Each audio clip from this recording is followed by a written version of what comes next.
ಎಲ್ಲರಿಗೂ ನಮಸ್ಕಾರ ಸ್ನೇಹಿತರೆ. ಎಲ್ಲರೂ ಹೇಗಿದ್ದೀರಾ? ಚೆನ್ನಾಗಿದ್ದೀರಾ ಅಂತ ಭಾವಿಸುತ್ತಾ ಈ ವಿಡಿಯೋನ ಸ್ಟಾರ್ಟ್ ಮಾಡ್ತಾ ಇದ್ದೀನಿ. ಸೊ ಇವತ್ತಿನ ವಿಡಿಯೋ ಟಾಪಿಕ್ ಏನಪ್ಪಾ ಅಂದ್ರೆ, ತಮ್ನೇಲ್ ನೋಡಿ ನೀವು ನಿಮ್ಗೊಂದು ಐಡಿಯಾ ಬಂದಿರುತ್ತೆ ಯಾವ ವಿಷಯದ ಬಗ್ಗೆ ಹೇಳ್ತೀನಿ ಅಂತ. ಅಂದ್ರೆ ಆಟೋಗಳಿಗೆ ಯಾವ್ದೆಲ್ಲ ಡಾಕ್ಯುಮೆಂಟ್ಸ್ ಇರುತ್ತೆ ಅಂತ ಸುಮಾರು ಕಮೆಂಟ್ಸ್ ಮುಖಾಂತರವಾಗಿ ಕೇಳ್ತಿದ್ದಾರೆ. ಅದ್ರ ಜೊತೆಗೇನೆ ಆ ಅಂದ್ರೆ ಡಿ.ಎಲ್ ಪರ್ಮಿಟ್ ಅಂದ್ರೆ ಹೇಗಿರುತ್ತೆ, ಟ್ರಾನ್ಸ್ಫರ್ ಪರ್ಮಿಟ್ ಅಂದ್ರೆ ಹೇಗಿರುತ್ತೆ, ಯಾವ ತರ ಕಂಡಿಡಿಯೋದು ಅನ್ನೋದನ್ನ ಕೂಡ ಈ ವಿಡಿಯೋದಲ್ಲಿ ತಿಳಿಸ್ಕೊಡ್ತೀನಿ. ಸುಮಾರು ಕಮೆಂಟ್ ಬರ್ತಿದೆ, ಸೊ ಆ ರೀಸನ್ ಇಂದ ಈ ವಿಡಿಯೋ ಮಾಡ್ತಿರೋದು.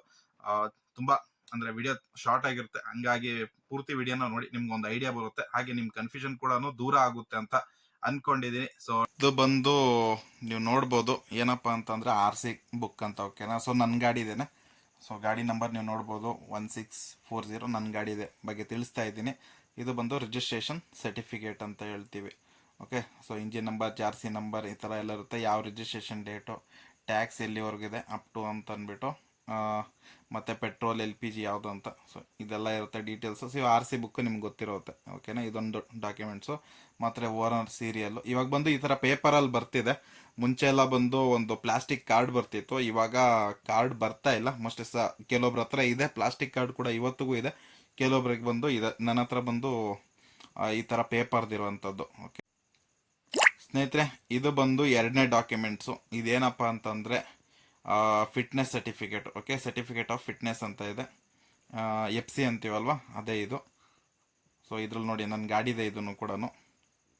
ಸೊ ಎಲ್ಲಿ ನೆಕ್ಸ್ಟ್ ಅಂತಂದರೆ ಇದು ಇನ್ಸ್ಪೆಕ್ಷನ್ ಡೇಟ್ ಯಾವಾಗ ಅಂತ 10ನೇ ತಾರೀಕು October 2023 certificate will be expiry ಯಾವಾಗ ಆಗುತ್ತೆ ಅಂತಂದರೆ FC ನೆಕ್ಸ್ಟ್ ಯಾವಾಗ FC ಮಾಡಬೇಕು ಅಂತ ಅಂದ್ಬಿಟ್ಟು. ಸೊ ಇದು ಬಂದು ಇಷ್ಟೇ, ತುಂಬ ಸಿಂಪಲ್ಲು. ಇದನ್ನು ಸರ್ಟಿಫಿಕೇಟ್ FC ಅಂತ ಅಂದ್ಬಿಟ್ಟು ಇದು ಎರಡನೇ ಡಾಕ್ಯುಮೆಂಟ್ಸ್ ಬಂದು ಸ್ನೇಹಿತರೆ, ಇದು ಯಾವುದಪ್ಪ, ಮೀಟ್ರ್ ಸ್ಲಿಪ್ ಅಂತ ಹೇಳ್ತೀವಿ, ಓಕೆನಾ. ಸೊ ಮೀಟ್ರ್ ಸ್ಲಿಪ್ ಈ ಥರ ಇರುತ್ತೆ ಆಟೋಗೆ. ಅಂದರೆ ನಮ್ದು ಏನು ಮೀಟ್ರ್ ಹಾಕ್ತೀವಲ್ಲ, ಆಟೋ ಮೀಟ್ರ್ ಇದೆಯಲ್ಲ, ಸೊ ಅದ್ರದ್ದು ಸ್ಲಿಪ್ ಇದು.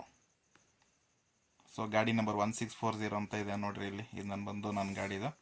ಹಾಗೆ ಕೆಲವೊಂದು ಡೀಟೇಲ್ಸ್ಗಳಿರುತ್ತೆ, ಎಷ್ಟು ಚಲನು, ಏನು, ಯಾವಾಗ ನೆಕ್ಸ್ಟು ಅಂತಂದರೆ ವೆರಿಫಿಕೇಷನ್ ಡ್ಯೂ ಡೇಟು, ಅಂದರೆ ಪಾಸಿಂಗ್ ನೆಕ್ಸ್ಟ್ ಯಾವಾಗ ಮಾಡಬೇಕು ಅಂತ ಅಂದ್ಬಿಟ್ಟು ಎಲ್ಲ ಡೀಟೇಲ್ಸ್ಗಳಿರ್ತವೆ.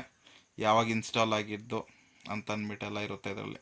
ಸೊ ಇದನ್ನು ಬಂದುಬಿಟ್ಟು ಸರ್ಟಿಫಿಕೇಟ್ ಆಫ್ ವೆರಿಫಿಕೇಷನ್ ಅಂತ ಇಂಗ್ಲೀಷಲ್ಲಿ ಹೇಳಿದ್ದಾರೆ, ಓಕೆನಾ. ಇದು ಬಂದು FC ಅಂತ ಹೇಳ್ತೀವಿ, ಅಂದರೆ ಪಾಸಿಂಗ್, FC ಅಲ್ಲ, ಪಾಸಿಂಗ್ ಸರ್ಟಿಫಿಕೇಟು ಮೀಟ್ರಿಗೆ. ಇದು ಬಂದು ಮೂರನೇ ಡಾಕ್ಯುಮೆಂಟ್ಸು. ಸೊ ಇದು ಬಂದು ಸುಮಾರು ಜನಕ್ಕೆ ಕುತೂಹಲ ಮೂಡಿಸುವಂಥ ಡಾಕ್ಯುಮೆಂಟ್ಸ್ ಯಾವುದಪ್ಪ ಅಂತಂದರೆ, ಇದು ಪರ್ಮಿಟ್ ಇದೆ ಅಲ್ವಾ, ಅದರದ್ದು ಫ್ರಂಟ್ ಪೇಜು. ಇಲ್ಲಿ ಯಾವುದೇ ಥರ ಏನು ಪ್ರಿಂಟ್ ಆಗಿಲ್ಲ, ಓಕೆ. ಸೊ ಇದ್ರದ್ದು ಹಿಂಭಾಗದಲ್ಲಿ ಪ್ರಿಂಟ್ ಆಗಿರುತ್ತೆ. ಸೊ ಈ ಥರ ಕಾಣಿಸುತ್ತೆ. ಹೆಂಗಪ್ಪ ಇದರಲ್ಲಿ ಇದು ಬಂದು ಹಿಂಭಾಗದಲ್ಲಿ ಹೇಳಿದ್ನಲ್ಲ ಫ್ರಂಟ್ ಪೇಜ್ ಏನಿದು, ಸೊ ಅದ್ರ ಬ್ಯಾಕ್ ಸೈಡ್ ಹಿಂಗಿರುತ್ತೆ ನೋಡಿ. Transport department, auto rickshaw, Shantinagar. So ಇದಕ್ಕೆಲ್ಲದಕ್ಕೂ ಬಂದು ಶಾಂತಿನಗರದಲ್ಲೇ ಪರ್ಮಿಟ್ ಇಶ್ಯೂ ಮಾಡೋದು ಆಲ್ಮೋಸ್ಟ್ ಆಲ್ ವೆಹಿಕಲ್ಗೆ ಅಂತ ಅಂದ್ಕೊಂಡಿದ್ದೀನಿ. ಸೊ ಆಟೋಗಳಿಗೆಲ್ಲ ಬಂದು ಅಲ್ಲೇ ಮಾಡ್ತಿದ್ದಾರೆ, ಓಕೆನಾ. ಸೊ ಇದು ಬಂದುಬಿಟ್ಟು ಪರ್ಮಿಟಲ್ಲಿ ಪ್ರತಿಯೊಂದು ಡೀಟೇಲ್ಸ್ ಕೂಡ ಇರುತ್ತೆ. ಸೊ ಇದು ನನ್ನ ಆಟೋದ ಏನು 1640 ಅಂತ ಇದೆಯಲ್ಲ, ಆ ಗಾಡಿದು ಪರ್ಮಿಟ್. ಸೊ ಇದನ್ನು DL ಪರ್ಮಿಟ್ ಹೆಂಗಪ್ಪ ಕಂಡುಹಿಡಿಯೋದು ಅಂತಂದರೆ, ಮೊದಲನೇದಾಗಿ ಇಲ್ಲಿ ನೀವು ನೋಡ್ಬೋದು ARFPG ಪರ್ಮಿಟ್ ಅಂತ ಇದೆ ಅಲ್ವಾ. ಸೊ ಇದು ಬಂದು DL ಪರ್ಮಿಟು. ಇಲ್ಲಿ ಪರ್ಮಿಟ್ ನಂಬರ್ ಅಂತ ಇದೆ ನೋಡಿ, ಇಲ್ಲಿ ಪರ್ಮಿಟು ಅದಕ್ಕೆ ನೇರಕ್ಕೆ K57CC ARFPG ಅಂತ ಅಂದರೆ DL ಪರ್ಮಿಟ್ ಅಂತ. ಸೊ ಕೆಳಗಡೆ ನನ್ನ ಹೆಸರಿದೆ, ಸರ್ ನೇಮ್ ಬಂದು ಮೋಹನ್. ಹಾಗೆ ನನ್ನ ರಿಜಿಸ್ಟ್ರೇಷನ್ ಮಾರ್ಕ್ ಆಫ್ ವೆಹಿಕಲ್ ಅಂತ ಅಂದರೆ ಇದು ನೋಡ್ಬೋದು ನೀವು, K04D1640. ಇದು ಬಂದು ನನ್ನ ಆಟೋ ರಿಕ್ಷಾ ನಂಬರು. ಹಾಗೆ ಡೇಟ್ ಆಫ್ ರಿಜಿಸ್ಟ್ರೇಷನ್ ಯಾವಾಗ ಆಗಿದ್ದು, ಹಾಗೆ ಚಾಸಿ ನಂಬರ್, ಇಂಜಿನ್ ನಂಬರ್ ಏನಿದೆ, ಸೊ ಅದೆಲ್ಲ ಡೀಟೇಲ್ಸ್ ಇರುತ್ತೆ. ಮತ್ತು ಎಷ್ಟು ದಿನಗಳ ಕಾಲ ಪರ್ಮಿಟ್ ವ್ಯಾಲಿಡ್ ಇದೆ ಅಂತ ಅಂದ್ಬಿಟ್ಟು, ಫ್ರಮ್ ಟು ಇದು 27ವರೆಗೂ ಇದೆ, ಓಕೆನಾ. ಸೊ ಇದು ಬಂದು DL ಪರ್ಮಿಟು ಈ ಥರ ಕಾಣಿಸ್ಕೊಳುತ್ತೆ. ಸೊ ತುಂಬ ಕನ್ಫ್ಯೂಷನ್ ಮಾಡ್ಕೊಳಕ್ಕೆ ಹೋಗಬೇಡಿ, ಸಿಂಪಲಾಗಿ ARFPG ಅಂದರೆ DL ಪರ್ಮಿಟು ಫಸ್ಟ್ ನೀವು ಪರ್ಮಿಟಲ್ಲಿ ನೋಡ್ತಾ ಇದ್ದಂಗೆ FPG ಅಂತ ನೋಡಬೇಕು. ಹಾಗೆ ಇದೊಂದು ಯಾವುದಪ್ಪ ಅಂತಂದರೆ ನನ್ನ ಹತ್ರ ಇನ್ಶೂರೆನ್ಸ್ ಕಾಪಿ ಇರಲಿಲ್ಲ, ಹಾಗಾಗಿ ಆನ್ಲೈನಲ್ಲಿ ಚೆಕ್ ಮಾಡ್ತಾ ಇದ್ದೀನಿ. ನೀವು ನೋಡ್ಬೋದು 5ನೇ ಡಾಕ್ಯುಮೆಂಟ್ಸ್ ಬಂದು ಇನ್ಶೂರೆನ್ಸು, ಓಕೆನಾ. ಸೊ ನಾನು ರಿಲಯನ್ಸ್ ಜನರಲ್ ಇನ್ಶೂರೆನ್ಸಲ್ಲಿ ತಗೊಂಡಿದ್ದೀನಿ. ಇನ್ನು 4 ತಿಂಗಳು 27 ದಿವಸ ಅಂತ ತೋರಿಸ್ತಿದೆ. ಇದು 5ನೇ ಡಾಕ್ಯುಮೆಂಟ್ಸು ಸ್ನೇಹಿತರೆ. ಇದು ಬಂದು ಒಂದು ಈ ಏನು ನೋಡ್ತಿದ್ದೀರಲ್ಲ, ಇದು ಪರ್ಮಿಟ್ ಬಂದು ಟ್ರಾನ್ಸ್ಫರ್ ಪರ್ಮಿಟು. ಸೊ ಯಾವ ಥರ ಟ್ರಾನ್ಸ್ಫರ್ ಪರ್ಮಿಟ್ನ ಗೊತ್ತಾಗುತ್ತೆ ಅಂತಂದರೆ K57CC AR TRNS ಅಂತ ಇದೆ ಅಲ್ವಾ, TRSN ಅಂತ ಬಂದ್ಬಿಟ್ಟು ಇದು ಬಂದು ಟ್ರಾನ್ಸ್ಫರ್ ಪರ್ಮಿಟು. ಕೆಲವೊಂದರಲ್ಲಿ ಇವಾಗ ಬಂದು ಕೆಲವೊಂದು ಚೇಂಜಸ್ ಇದೆ. DL ಪರ್ಮಿಟ್ ಬಂದು FPG ಅಂತಲೇ ಬರುತ್ತೆ.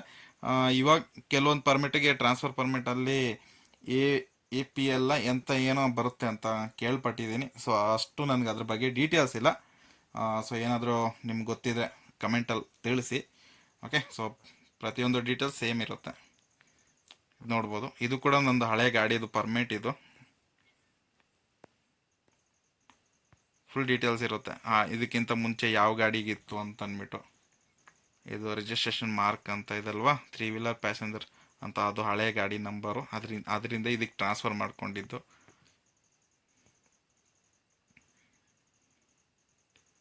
ಮತ್ತು ಇಲ್ಲಿ ನೋಡ್ಬೋದು ಎಷ್ಟು ಏರಿಯಾದಲ್ಲಿ ವೆಹಿಕಲ್ ರನ್ ಆಗ್ಬೋದು ಅಂತ. ವಿತಿನ್ ಬೃಹತ್ ಬೆಂಗಳೂರು ಮಹಾನಗರ ಪಾಲಿಕೆ ಲಿಮಿಟ್, ಅಂದರೆ ಇದು ಬೆಂಗಳೂರಿಗೋಸ್ಕರ ಟ್ರಾನ್ಸ್ಪೋರ್ಟ್ ಪರ್ಮಿಟ್ ಇರೋದು. ಇದು ಬಂದು ತುಂಬ ಹಳೆ ಪರ್ಮಿಟು, ಎಕ್ಸ್ಪೈರ್ ಆಗಿತ್ತು. ಇದನ್ನು ನಾನು ರಿನ್ಯೂವೆಲ್ಲ ಮಾಡಿಸಿದ್ದೆ. ಸೊ ನನ್ನ ಹೆಸರಿಗೆ ಚೇಂಜ್ ಮಾಡ್ಕೋಬೇಕಿತ್ತಲ್ಲ ಆ ಟೈಮ್ದು ಇದು. ಸೊ ಇದು ಬಂದ್ಬಿಟ್ಟು ಟ್ರಾನ್ಸ್ಫರ್ ಪರ್ಮಿಟು, ಮತ್ತು ಚೇಂಜ್ ಆಗಿದೆ. ಬಟ್ ಆ ಗಾಡಿ ಇಲ್ಲ, ಸೇಲ್ ಮಾಡಿಬಿಟ್ಟಿದ್ದೀನಿ.